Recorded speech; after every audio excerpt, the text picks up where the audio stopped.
Cabbage 35 kilo, carrot 30 kilo, വെള്ളരിക്ക 25 kilo, ഉള്ളി 20 kilo. ഒരു പച്ചക്കറി ചന്തയിൽ ഉള്ളതിനെക്കാട്ടിലും സാധനങ്ങൾ ഉണ്ടല്ലോ ഇതില്. എല്ലാം വിളഞ്ഞ് റെഡിയാവുമ്പോ എങ്ങനെയാ എന്റെ ഫാമിലോട്ട് ലോറി അയക്കോ, അതോ അതും എനിക്ക് സ്വന്തമായിട്ടുണ്ടോ? അയ്യോ മോളെ, എനിക്കൊരു അബദ്ധം പറ്റിപ്പോയതാ. പറയുമ്പോ ഒരു സ്റ്റൈൽ ഇരിക്കട്ടെ എന്ന് കരുതി അങ്ങ് പറഞ്ഞു പോയതാ.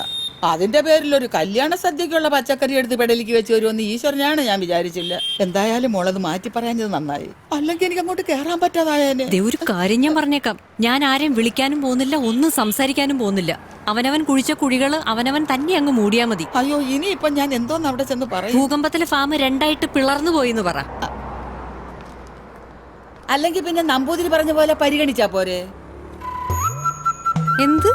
അല്ല, പരിഗണിച്ചാ പച്ചക്കറികൾ തഴച്ചു വളരുമെന്നല്ലേ അങ്ങേര് പറഞ്ഞത്?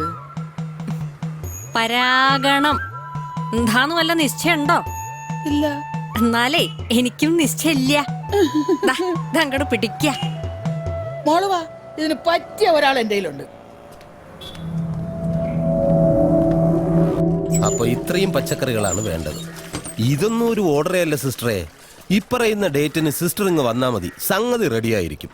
അന്നത്തെ മാർക്കറ്റ് വിലയ്ക്ക് സാധനം ഞാൻ തരാം. കൊണ്ടുപോകാനുള്ള വണ്ടിയും ഞാൻ ഏർപ്പാട് ചെയ്യാം.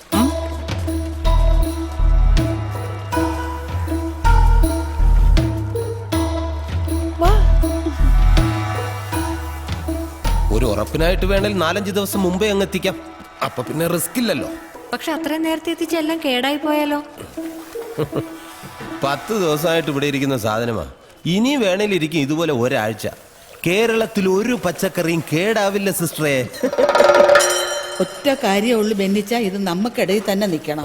മരുന്നടിക്കാത്ത പച്ചക്കറി വേണോന്നാ അവര് പറഞ്ഞിരിക്കുന്നത്. അതിന് നമുക്ക് കുറച്ച് മണ്ണും ചെളിയും പൊടിയൊക്കെ തേച്ചങ്ങ് കൊടുത്താ പോരെ? ജൈവമാണെന്നേ തോന്നത്തുള്ളൂ. പിന്നെ ഈച്ച വന്നിരിക്കാനുള്ള മരുന്നും അടിച്ചേക്കാം. അപ്പൊ പിന്നെ ഫ്രഷ് ആണെന്നുള്ളതിനെ പറ്റി സംശയം ഉണ്ടാവില്ലല്ലോ. അല്ല, ഫ്രഷ് സാധനം തന്നെ വേണം. ഈ കാണുന്ന പോലെ പഴുത്തു തുടുത്തു വരണമെങ്കിൽ അത്യാവശ്യം ചില വേലകളൊക്കെ കാണിക്കേണ്ടി വരും സിസ്റ്ററെ. വിത്തിടുമ്പോഴേ അവന്മാരത് അവിടെ ചെയ്യും, തമിഴ്നാട്ടിലെ. പിന്നെ ലോറി കയറ്റുന്നതിന് മുമ്പ് ബെൻലേറ്റിലോ മറ്റോ ഒന്ന് മുക്കിപ്പൊക്കി എടുക്കുകയും കൂടെ ചെയ്താൽ സംഗതി സേഫ് ആയിട്ട് ഇവിടെ ഇരുന്നോളും. അതിന്റെ കൂട്ടത്തിൽ ഞങ്ങളുടെ ചില പൊടി കൈകളും. പക്ഷെ ഇതൊക്കെ ശരീരത്തിന് ചീത്തയല്ലേ എന്ന് ചോദിച്ച പറയുന്ന നേരത്ത് കായ്ക്കുകയും കേടാകാതിരിക്കുകയും ഒക്കെ വേണ്ടേ? അല്ലെങ്കിൽ പിന്നെ ഇതിനകത്ത് നിൽക്കുന്ന ഞങ്ങൾക്കൊക്കെ എന്താ ലാഭം? പച്ചക്കറിയാണോ, അതിൽ ഫ്യൂറിഡാനും ഫോറേറ്റും ഒക്കെ കാണും. അതിൽ കുറച്ച് കാർബൈഡ് പോയി പെട്ടെന്ന് പഴുക്കട്ടെ. ഈ സാധനമൊക്കെ തേച്ചത് ഉള്ളി പോയി കഴിഞ്ഞാൽ എപ്പ ആള് വടിയായെന്ന് ചോദിച്ചാൽ മതി. നിങ്ങളുടെ കുട്ടികൾക്ക് ഇത് തന്നെയാണോ കൊടുക്കുന്നത്? അല്ലല്ല, വീട്ടിൽ ആവശ്യത്തിന് നമുക്ക് വേറെ കൃഷിയും കാര്യങ്ങളൊക്കെ ഉണ്ട്. ഇവരാര് CBI? എവിടെ പോയാലും ഇതുപോലത്തെ ഒക്കെ തന്നെ കിട്ടാൻ പോണത്. ഒരു ചെറിയ കള്ളത്തരം ഇല്ലാതെ കച്ചവടം ഉണ്ടോ മോളെ? എനിക്കറിയില്ല, പക്ഷെ ഇനി ഉണ്ടെങ്കിൽ അത് കാണിക്കേണ്ടത് മനുഷ്യർക്ക് വിളമ്പുന്ന ഭക്ഷണത്തിലല്ല. അയ്യോ, ഈ പറഞ്ഞതുപോലുള്ള കുഴപ്പമൊന്നും ഇല്ല മോളെ. എന്റെ വീട്ടിലും വെപ്പും തീനും ഒക്കെ ഉണ്ടായിരുന്നപ്പോ ഞാനും ഇവിടെ നിന്നൊക്കെ തന്നെയാണ് മേടിച്ചോണ്ടിരുന്നത്. ഇനി എന്നാ ആശുപത്രി പോണെന്ന് പറഞ്ഞത്?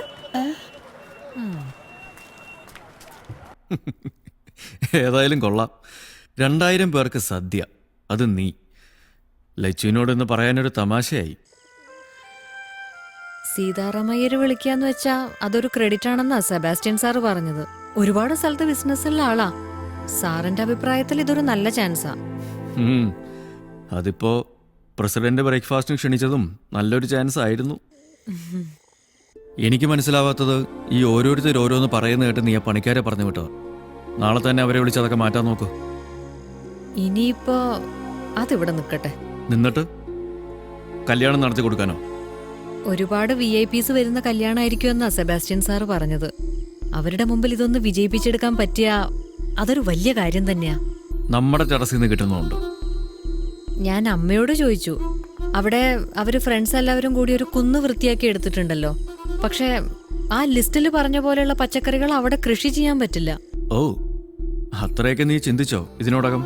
ഞാൻ പറഞ്ഞില്ലേ രാജീവ്, ഇന്ന് ആ ഗോഡൌണിൽ അതെല്ലാം കാണുകയും കൂടെ ചെയ്തപ്പോ പലരും വന്ന് പലതിലേക്ക് എടുത്ത് ചാടിക്കാൻ നോക്കും. കാര്യത്തോട് എടുക്കുമ്പോൾ ഒരാളും ഉണ്ടാവില്ല. ഒരു നാണക്കേട് തീർന്നിട്ടേ ഉള്ളൂ. ഇനി അടുത്തതായിട്ട് വരരുത്. ബാക്കിയുള്ളവന് ഇവിടെ തലയുയർത്തി നടക്കണം. നാളെ തന്നെ അയ്യരെ വിളിച്ച് ഇതിൽ ഒഴിച്ചോണം. First thing in the morning, കേട്ടല്ലോ? ശരി.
ഹലോ സാർ ഞാൻ നിരുപമയാണ്. Good morning. Tell me Nirupama. വേറൊരു പാർട്ടിക്ക് ഓർഡർ കൊടുത്തിരുന്നു എന്ന് സാർ പറഞ്ഞില്ലേ, അത് ക്യാൻസൽ ചെയ്തോളൂ. സാറിന്റെ ഓഫർ ഞാൻ ഏറ്റെടുക്കുകയാണ്. ഓ ദാറ്റ്സ് ഗ്രേറ്റ്. ഞാൻ എന്റെ മാനേജറോട് നിരുപമയെ വിളിക്കാൻ പറയും. മുമ്പോട്ടുള്ള കാര്യങ്ങൾ അയാളുമായി ഡിസ്കസ് ചെയ്തോളൂ. Thank you.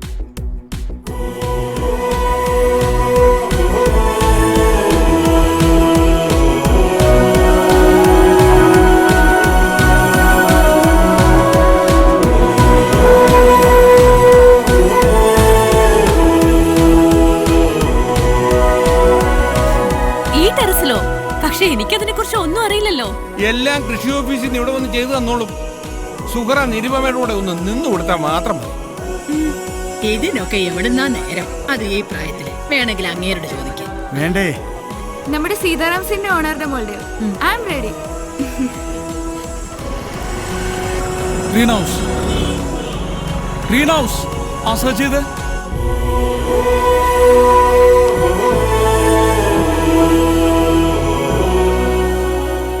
ടെറസ് മതി. 7 പേര് സമ്മതിച്ചു.